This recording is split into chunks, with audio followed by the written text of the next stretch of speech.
ఆ హాస్పిటల్ వెంకటగిరి సంస్థానానికి చెందిన రాజుల గొప్పతనానికి, పేద ప్రజల పట్ల ఆ రాజులకున్న సేవాభావానికి నిలువెత్తు నిదర్శనం. మహామహుల నుంచి సామాన్యుల వరకు ఎంతో మందికి ఈ హాస్పిటల్ జన్మనిచ్చింది. రాజులు రాజ్యాలు కనుమరుగవడంతో చేతులు మారిన ఆ ఆసుపత్రి ఇప్పుడు నిర్లక్ష్యపు కోరల్లో చిక్కుకొని విలువిల్లాడుతోంది. ఆలనా పాలనా కరువై ఘోషిస్తున్న వెంకటగిరి ఘోష ఆసుపత్రిపై 10 టీవీ స్పెషల్ స్టోరీ.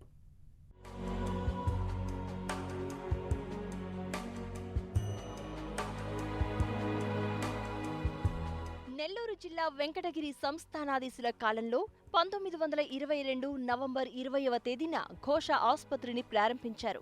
నాటి నుండి ఈ ఆసుపత్రి వెంకటగిరి సంస్థానం ప్రజలకు ధర్మాసుపత్రిగా విరాజిల్లింది.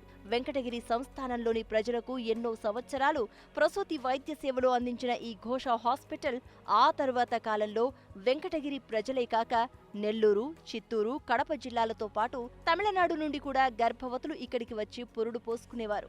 ఇంతటి పేరు ప్రఖ్యాతలున్న ఈ ఘోష ఆసుపత్రికి కాలగమనంలో ప్రభుత్వం నుండి ఆలనా పాలనా కరువవడంతో ఈ ప్రసూతి వైద్యశాల పూర్తి నిర్లక్ష్యానికి గురైంది.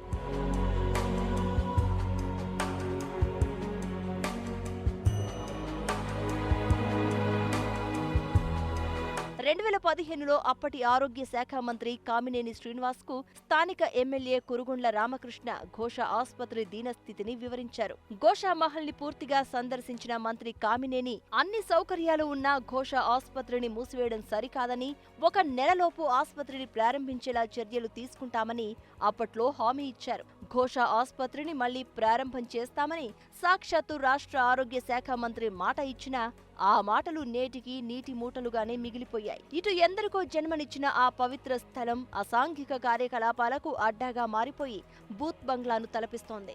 మరోవైపు ఘోషమహల్లోని విలువైన వస్తువులు, ఫర్నిచర్ను దుండగులు దోచుకెళ్తున్నారు.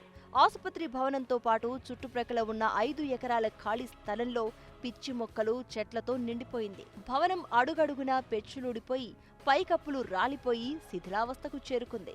ఈ ఆసుపత్రిని పునరుద్ధరించి పూర్వ వైభవం తీసుకురావాలంటూ ఎన్నో ఉద్యమాలు జరిగినా పట్టించుకున్న నాథుడే కరువవడంతో స్థానికులు ఆవేదన వ్యక్తం చేస్తున్నారు. వెలుగోటి సంస్థాన రాజులు అప్పట్లో మన ఘోషమహల్ హాస్పిటల్ని 1922వ సంవత్సరంలో ప్రారంభించారు.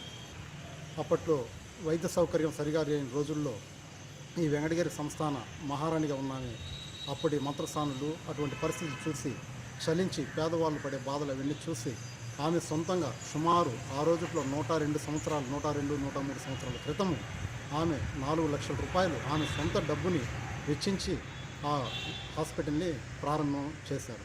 కానీ ఇటీవల కాలం నుంచి ఆ హాస్పిటల్ మూతబడిపోయి అసాంఘిక కార్యకలాపాలకు నెలవైంది అక్కడ. కానీ వెంకటగిరి ప్రజలు అనేక మార్లు ప్రభుత్వం దృష్టికి, పాలకుల దృష్టికి కూడా తీసుకెళ్ళినా కూడా కనీసం చలనం లేదు.